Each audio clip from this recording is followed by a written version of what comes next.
என்ன மன்னிச்சிருங்கன்னு சொல்லி காலில் விழுந்துட்டாரு. நம்ம வீட்டில் ஒரு குடும்பம் போன உடனே எங்களை பார்த்த உடனே என்னை மன்னிச்சுக்கோங்க, உங்களை இங்கே வர வச்சு பார்க்குறதுக்கு ரொம்ப ரொம்ப தயவு பண்ணி மன்னிச்சுக்கோங்கன்னு அழுதுட்டார். அப்புறம் பார்த்து நாங்கள் எங்கள் பிள்ளைய போட்டோவை பார்த்துட்டு ரொம்ப அழுதுட்டார். அழுதுட்டு எங்கள் காலெல்லாம் விழுந்து மன்னிப்பு கேட்டார்.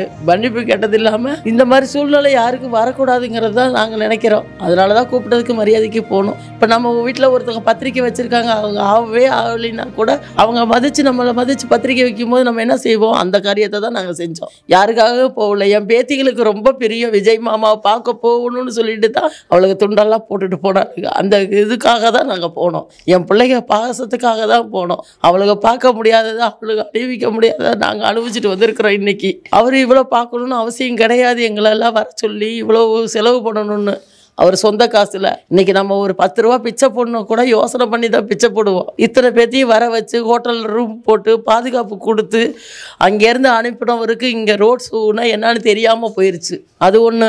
ரெண்டாவது, குறுகிய இடம், நம்ம பிள்ளைகளெல்லாம் கூட்டிகிட்டு வரக்கூடாதுன்னு சொல்லியிருக்கும் போது போய் நம்ம குழந்தைகளை இறந்துட்டோம். அதுதான் நாங்கள் சொல்கிறோம். நேரில் வந்து விஜய் பேசும்போது உங்களுக்கு கடைசி வரைக்கும் நாங்கள் உறுதுணையாக இருக்கோம் அப்படின்னு பர்சனலாக அவர் பேசியிருப்பார்ல, அது தனி அறையாக இருந்துச்சா? எப்படி? தனி அறை தான். அவருக்கு பந்தோசெல்லாம் கிடையாது. அவர் செல்லை கூட குப்பரை போட்டு சைலண்டில் தான் போட்டு வச்சுருந்தாங்க. வெளியே தான் பாடி கட்டெல்லாம், உள்ளார அவர் மட்டும்தான் இருந்தார். அவர் அடிக்கணும்னா கூட நாங்கள் அடிக்கலாம். அவரை கேட்குறதுக்கு ஆள் கிடையாது அந்த இடத்துல. அவர் மட்டும்தான் ஃப்ரீயாக பார்த்துட்டு நாங்கள் 8 பேர் போயிருந்தோம். 8 பேருமே நல்லா பேசினார். எங்கள் காலெல்லாம் உழுந்து மன்னிப்பு கேட்டார். அவர் குடும்பத்தில் ஒன்றுனால தான், எங்கள் குடும்பத்தில் ஒருத்தராக தான் அவர் நினச்சிக்கிட்டு அவர் ரொம்ப ஃபீல் பண்ணுறார்.